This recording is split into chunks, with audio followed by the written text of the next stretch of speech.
जंगल की सीख। विनिता बैठे बैठे सोच रही थी शादी सोच समझकर करनी चाहिए थी। वो छोटे परिवार में पली बड़ी थी, वैसी ही आदत में भी था उसके, पर उसने खुद अपनी इच्छा से बड़े परिवार में शादी की थी। वो जब भी अपनी दोस्त के घर जाती तो वहां उसके ताऊ ताई जी सबके बच्चे दादा दादी के बीच से उससे आने का मन ही नहीं होता था।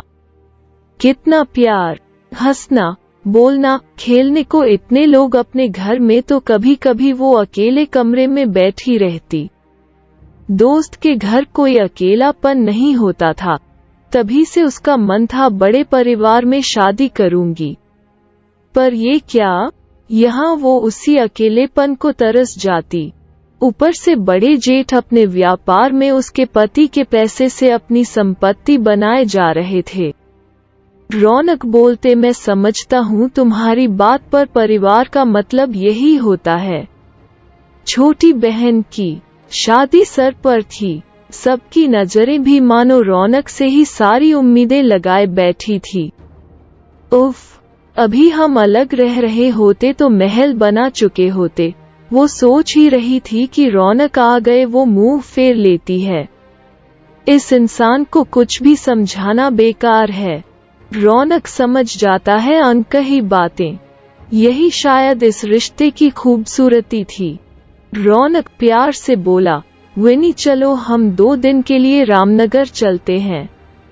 मेरे ऑफिस का काम है और तुम्हें जिम कॉर्बेट जंगल घुमा लाऊंगा। तुम्हें पसंद है न पेड़ पौधों से भरी जगह। विनिता थोड़ा खुश हो गई। आजादी की खुशी, जंगल के सुकून वाले वातावरण को सोच ही मानो मन खिल गया हो फूलों की तरह। पर वो थोड़ा नाराजगी दिखाते बोली, हाँ चलो, मैं वहीं खो जाऊंगी जंगल में। यहाँ आके तुम्हारी बेवकूफियों को देखने से तो अच्छा होगा। रौनक मुस्कुरा दिया। अगले दिन वो दोनों जाने लगे तो माँ जी बोली, घूम आओ बेटा, ये भी जरूरी है।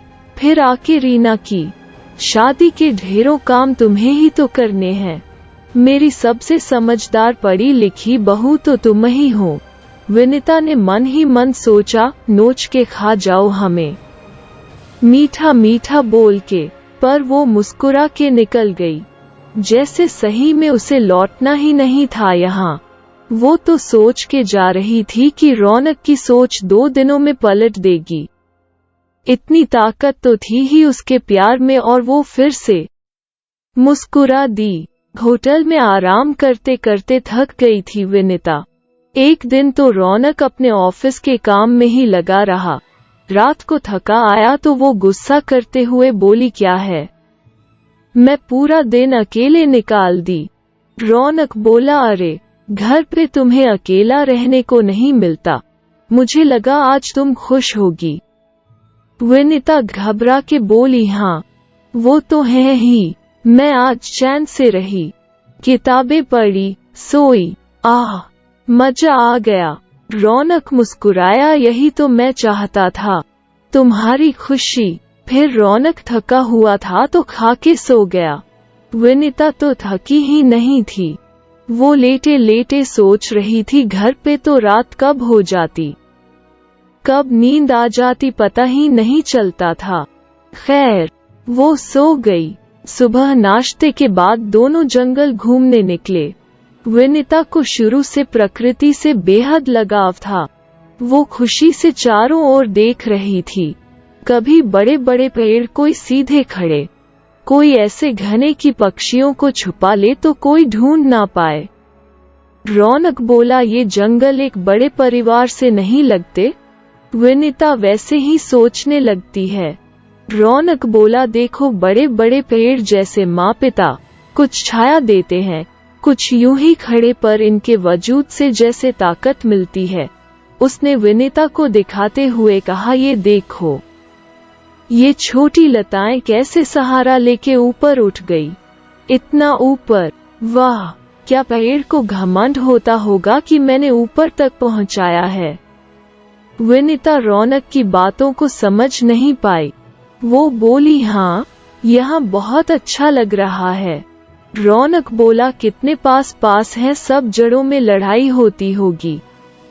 नहीं, ये जमीन मेरी, ये जमीन मेरी, मुझे फैलने दो। हा हा हा, वो जोर से हंसने लगा। विनिता बोली, तुम भी बिल्कुल पागल हो। अरे लड़ेंगे क्यों, सब तो बढ़ ही पा रहे ना। ऐसा तो नहीं एक को गिरा एक पेड़ दूसरे पेड़ की जगह ले रहा है, या लताएं पेड़ के फल खा जा रही हैं। वो तो बस सहारा ले रही हैं क्योंकि वो खुद ऊपर नहीं उठ सकती। ये जंगल इंसानों की तरह नहीं होते। बोलते बोलते शायद वो खुद ही अपने सोचों से घबरा गई। तभी रौनक बोला, बात तो सच है, यहाँ वो सोच नहीं तो खुला खुला लग रहा है, इतनी भीड़ में भी नहीं, जैसे वो विनिता को कुछ कह रहा हो। रौनक फिर आगे बोलता है, इन बड़े पेड़ों ने सब जगह की मिट्टी को यूं बांध रखा है कि धरती को हिलने नहीं देंगे, तभी तो भूकंप आने नहीं देते। मिलके सामना करो तो कोई हिला नहीं सकता। फिर वो विनिता को देखता है। विनिता खो सी गई। क्या उसका घर भी ऐसा ही है, जंगल जैसा? तभी बारिश की फुहारें दोनों को भिंगाने लगी। विनिता रौनक का हाथ थाम बोली, और ये बारिश को तुम क्या कहोगे? रौनक बोला, अरे कभी खुशी के आंसू, कभी गम के, सब जरूरी हैं। जैसे ये बारिश, बिना इनके तो सूखा है। जैसे अकेला रेगिस्तान, जहाँ अकेले में घूमते लगता अब पानी आगे ही है, और चल ले, पर वो अंत कभी नहीं आता। विनिता, परिवार में आंसू हैं पर वही जिंदगी को तरोताजा भी कर जाते हैं। विनिता के आंखों में आंसू आ गए। तभी तो मुझे बचपन से जंगल पसंद थे, पर जंगल में खोने का डर हो गया था। इंसान जो हूँ। फिर दोनों एक दूसरे को बाहों में भर लेते हैं। जंगल कितना खूबसूरत है, उसके ना होने पे जो सूखा आएगा, इसे जान के भी सब रेगिस्तान के मृग तृष्णा के लिए अकेले चलने को लालायित हैं। विनिता घर लौट आए है। आज सासू माँ की बातें उसे चालाकी भरी नहीं बल्कि उस धरती की तरह लग रही थीं जो सबको बांधे रखने को फैली हुई थी। वो जोर शोर से नंद की शादी की तैयारियों में लगी थी। आखिर पेड़ ही तो घोंसला बनाने को नए पक्षियों को जगह देंगे। जेठ उसे पैसे के प्यासे नहीं लग रहे बल्कि उन लताओं से दिख रहे जिन्हें थोड़ा सहारा दे ऊपर तक उठाया जा सके। ये जंगल यात्रा सचमुच कितनी खूबसूरत थी।